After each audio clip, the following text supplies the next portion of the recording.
Start करने वाले हैं। पिछले लेक्चर में हम लोग फिजिक्स के सिलेबस के बारे में पढ़े थे, देखे थे कि फिजिक्स में मेनली 3 टॉपिक आते हैं, ऑप्टिक्स, इलेक्ट्रोमैग्नेटिज्म और मॉडर्न फिजिक्स। तो आज ऑप्टिक्स है फर्स्ट टॉपिक, इसको स्टडी करते हैं।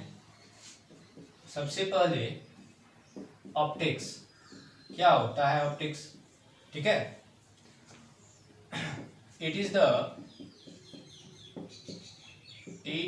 The branch of physics. It is the branch of physics in which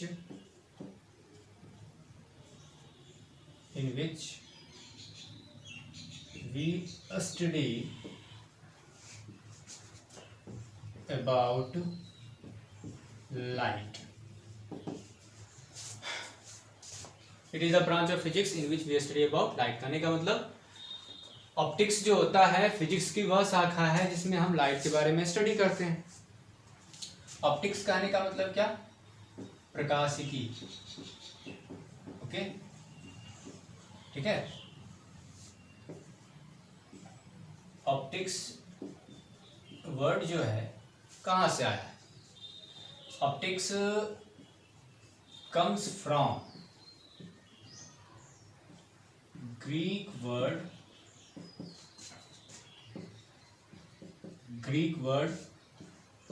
ऑप्टिके,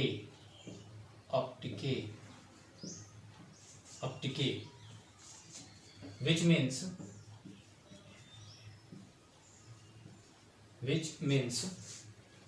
appearance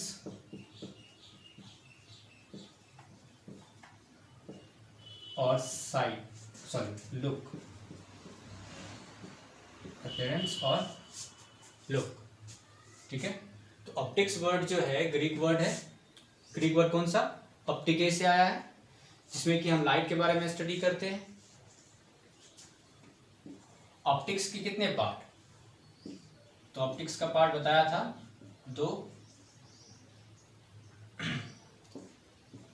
first क्या था?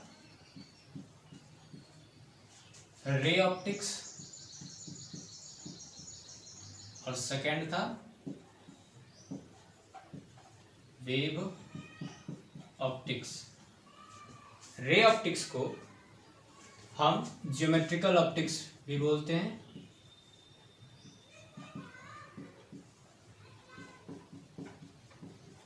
ठीक है, ये हो गया ऑप्टिक्स के बारे में। क्योंकि ऑप्टिक्स में हम लाइट के बारे में स्टडी करते हैं, इसलिए हम देखते हैं लाइट क्या होता है, इसके कैरेक्टरिस्टिक्स क्या क्या होते हैं।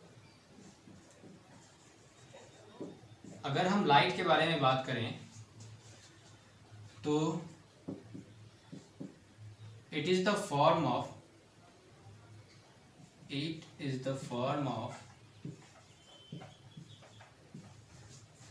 Energy. It is the form of energy which produced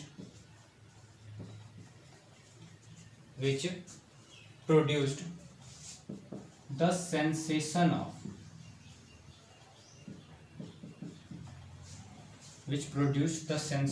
of sight.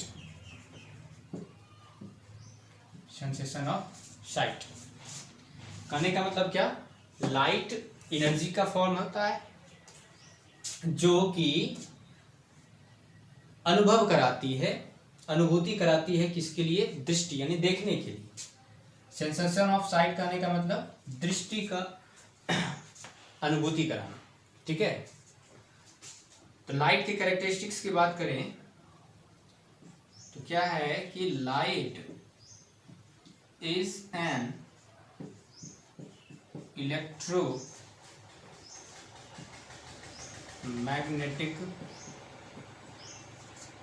Wave. Light क्या होता है? इलेक्ट्रोमैग्नेटिक वेव है। This wave is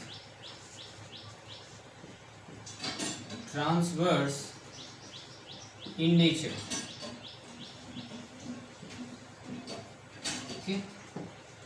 transverse wave होता है कौन सा? तो इलेक्ट्रोमैग्नेटिक वेव जो लाइट होता है। सेंसेशन ऑफ साइट कहने का मतलब क्या हो गया? दृष्टि की अनुभूति।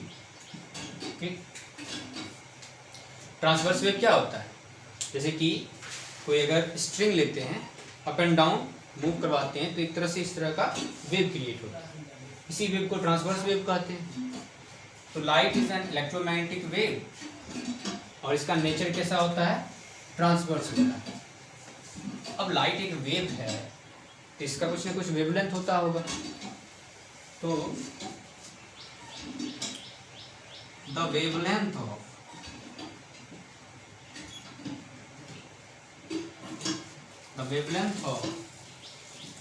visible light is 400 nanometer to 750 nanometer. देखिए, ऑप्टिक्स हमने स्टार्ट किया है। जब हम रे ऑप्टिक्स पढ़ेंगे तो लाइट के वेव कैरेक्टर के बारे में कोई चीज़ स्टडी नहीं करेंगे, लेकिन वेव ऑप्टिक्स में हम जानेंगे वेवलेंथ के बारे में, लाइट के वेवलेंथ के बारे में। ठीक है। The wavelength of visible light is 400 nanometer to 750 nanometer. अगर हम इसको एंगस्ट्रम में लिखें तो इसी को क्या लिख सकते हैं और करके 4000 एंगस्ट्रम टू 7500 एंगस्ट्रम। ओके, जानते हैं हम लोग क्या कि 1 एंगस्ट्रम जो होता है वो 10⁻⁻10 मीटर होता है और 1 नैनोमीटर कितना होता है? वो 10⁻⁹ मीटर होता है। तो बस क्या किए, नैनोमीटर को एंगस्ट्रम में चेंज कर दिए। ठीक है। इसमें एक बात आती है विजिबल लाइट। तो ध्यान रखना है कि लाइट हमको हेल्प करता है किसके लिए? कोई भी ऑब्जेक्ट देखने के लिए, लेकिन खुद लाइट जो होता है वो विजिबल नहीं होता, यानी कि लाइट को हम देख नहीं सकते। लाइट के हेल्प से किसी ऑब्जेक्ट को हम देख सकते हैं, लेकिन लाइट को हम नहीं देख सकते। विजिबल लाइट इसलिए लिखे हैं क्योंकि इस रेंज वाले इलेक्ट्रोमैग्नेटिक वेव के वजह से हम कोई भी ऑब्जेक्ट देख सकते हैं। इससे अधिक रेंज वाला अगर कोई इलेक्ट्रोमैग्नेटिक वेव होगा या लाइट होगा, इससे कम वेवलेंथ वाला लाइट होगा, तो उसके हेल्प से हम ऑब्जेक्ट को देख नहीं सकते। इसलिए विजिबल लाइट का वेवलेंथ इतना ध्यान में रखना है। ठीक है। कुछ बातें और इसमें लाइट के कैरेक्टरिस्टिक्स के बारे में।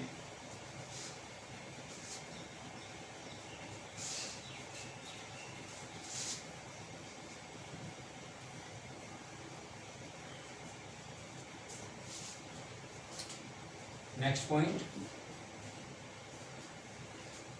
since light is a wave,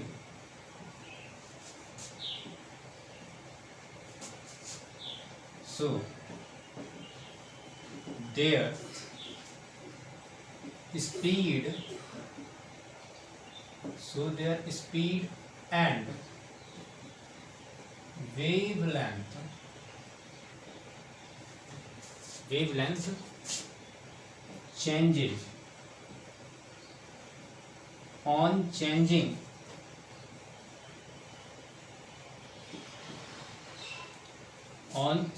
the medium। कहने का मतलब क्या कि लाइट एक वेव है, लेकिन इसके जो स्पीड्स और वेवलेंथ होते हैं ये चेंज हो सकते हैं ऑन चेंजिंग द मीडियम, यानी कि जिस मीडियम में लाइट ट्रेवल कर रहा है अगर हम मीडियम को चेंज करते हैं, जैसे कि air to water, air to glass, glass to water, तो इस कंडीशन में क्या होगा कि इसके वेवलेंथ में चेंजिंग आएगा, इसके स्पीड में भी चेंजिंग आएगा, बट देयर फ्रीक्वेंसी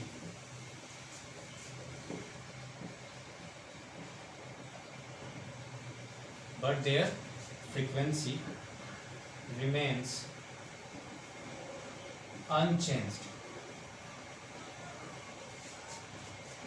ध्यान रखना है कि अगर मीडियम बदलते हैं तो लाइट का स्पीड और वेवलेंथ चेंज हो सकता है, लेकिन उसकी फ्रीक्वेंसी चेंज नहीं होगी। ठीक है, अगला point, the speed of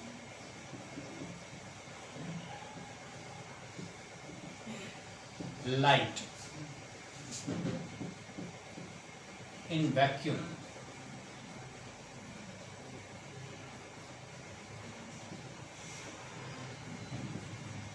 is about 3 about c is equal to 3 into 10 raised to power 8 meter per second. Light का जो स्पीड वैक्यूम में होता है वो कितना होता है, c is equal to 3 into 10 raise to power 8 meter per second. ठीक है, यहाँ पर एक बात और आती है कि लाइट के स्पीड को हमने c से डिनोट किया है। c का मतलब क्या होता है, c का मतलब क्या होता है, देखिए, द स्पीड ऑफ लाइट, देखते हैं, the speed of light is denoted by c, c से डिनोट करते हैं, which means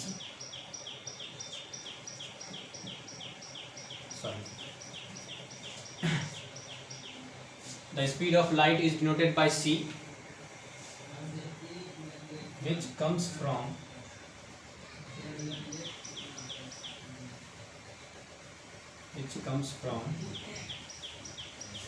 Latin word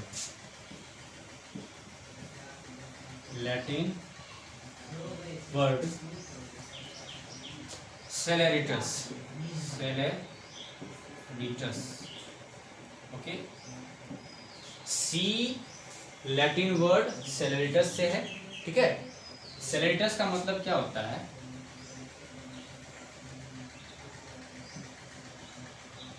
means speed. सेलेरिटस का मतलब क्या होता है, स्पीड होता है। ठीक है, तो यहाँ तक लाइट के बारे में हम स्टडी किए। अब जो है हम रे ऑप्टिक्स स्टार्ट करते हैं। एक पॉइंट और है इसमें,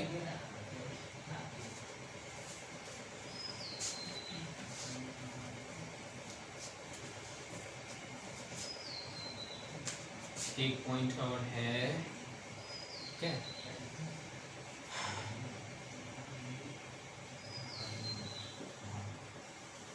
light always travel in straight line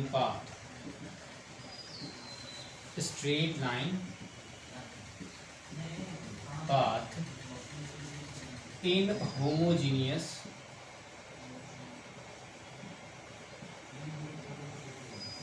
medium। Homogeneous medium कहने का मतलब क्या हुआ कि एक जैसा मीडियम, समांगी माध्यम जिसको बोलते हैं हिंदी में। तो होमोजीनियस मीडियम में जो लाइट होता है वो ऑलवेज ट्रेवल करता है कैसे, तो स्ट्रेट लाइन पाथ, एकदम सीधा। ठीक है, अब जो है रे ऑप्टिक्स स्टार्ट करते हैं।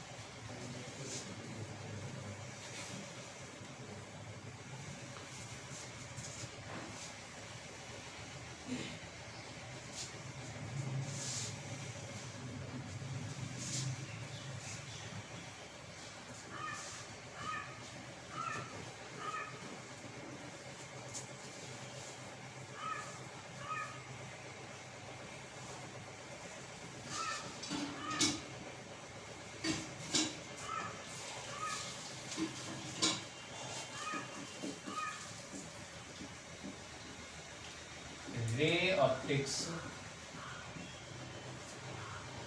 And optical instruments. Okay, ray optics and optical instruments. जैसा कि वर्ड से पता चल रहा है, रे ऑप्टिक्स में हम लाइट को एक तरह से रे समझ के स्टडी करेंगे, ठीक है। रे ऑप्टिक्स में हम लाइट को जानते हैं, तो इलेक्ट्रोमैग्नेटिक वेव होता है, तो जो वेव का वेवलेंथ होगा उसके साइज का कंपैरिजन अगर हम किसी ऑब्स्टेकल यानी कि कोई भी बाधा लाइट के सामने आएगी तो उनके डायमेंशन को अगर हम कंपेयर करते हैं तो लाइट के वेवलेंथ ऑब्स्टेकल के डायमेंशन के कंपैरिजन में नेग्लिजिबल माना जाता है।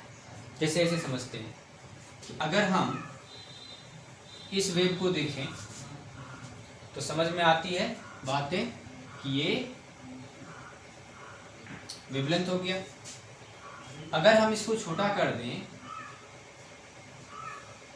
ठीक है, तो उतना पता नहीं चलेगा इसके बारे में, और छोटा कर दें तो एक तरह से ये रे टाइप का फील करेगा, ठीक है, लगेगा क्या क्या ये क्या है, रे है, ठीक। तो रे ऑप्टिक्स में हम लाइट को क्या एज्यूम करेंगे, रे एज्यूम करेंगे।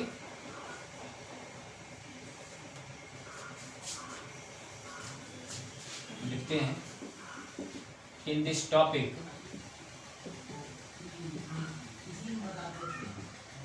Topic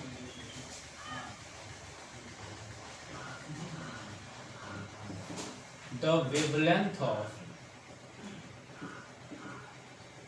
light is negligible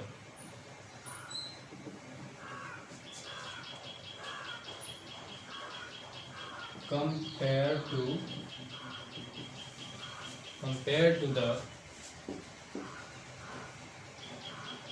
to the dimension or size of obstacle। Obstacle कहने का मतलब क्या, बाधा जो उसके सामने आएगा। इसके कंपेयर में हम लाइट के वेव को the wavelength of light is negligible compared to dimension or size of obstacle। इसमें लिखते हैं in this topic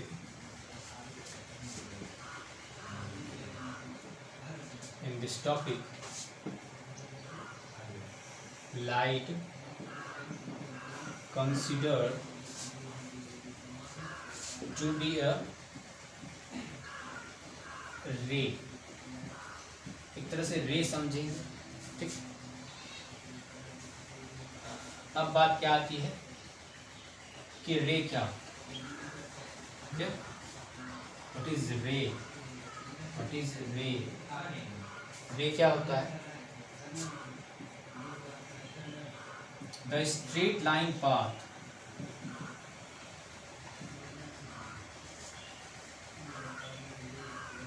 the straight line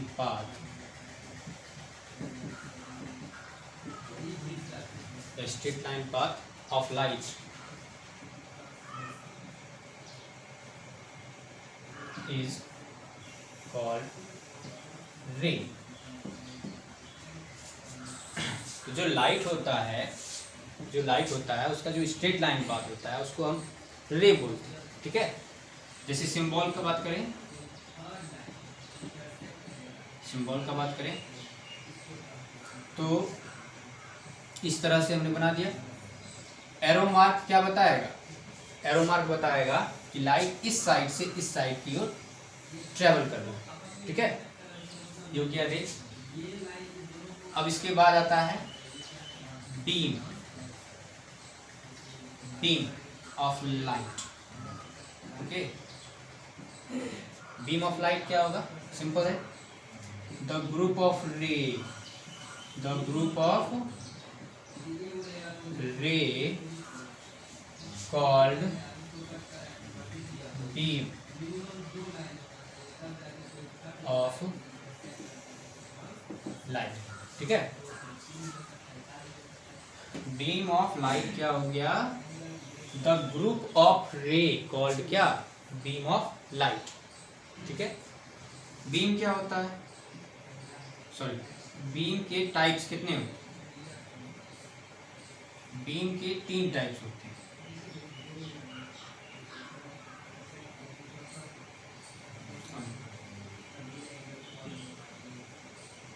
There are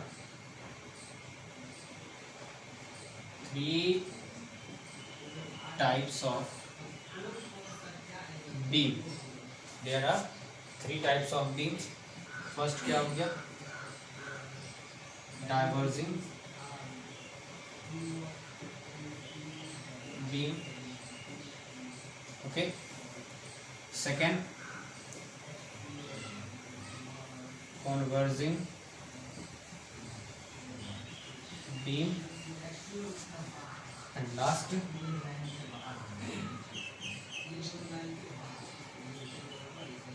parallel beam. Okay, 3 तरह के बीम होते हैं, डाइवर्जिंग, कन्वर्जिंग और पैरेलल। डाइवर्जिंग क्या होता है कि एक पॉइंट से लाइट इमिट करता है और फैलते जाता है, डाइवर्ज होते जाता है, तो वो हो गया डाइवर्जिंग बीम।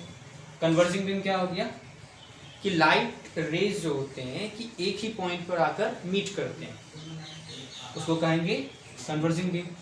पैरेलल बीम क्या हो गया कि लाइट रेज एक दूसरे के पैरेलल मूव करते हैं, ठीक है, ट्रेवल करते हैं, तो पैरेलल बीम हो गया। नेक्स्ट क्लास में हम लोग डाइवर्जिंग, कन्वर्जिंग और पैरेलल बीम से स्टार्ट करेंगे, इसके डेफिनेशंस, ठीक है, और इनके बारे में अगर हम अच्छे से समझ गए तो इनसे रिलेटेड कुछ डेफिनेशंस होते हैं इमेज के। रे डायग्राम बनाने में ये डाइवर्जिंग, कन्वर्जिंग का कॉन्सेप्ट बहुत अच्छे से ध्यान में रखना पड़ेगा ताकि काम आए, पता चले कि इमेज जो होता है किसको रियल बोलेंगे, किसको वर्चुअल बोलेंगे, ऑब्जेक्ट कौन सा होता है रियल, कौन सा वर्चुअल, तो ये सारी चीज़ें डाइवर्जिंग, कन्वर्जिंग और पैरेलल के कॉन्सेप्ट से समझ में आएगा। ठीक है, तो नेक्स्ट क्लास में हम यहाँ से स्टार्ट करेंगे। Okay, thank you.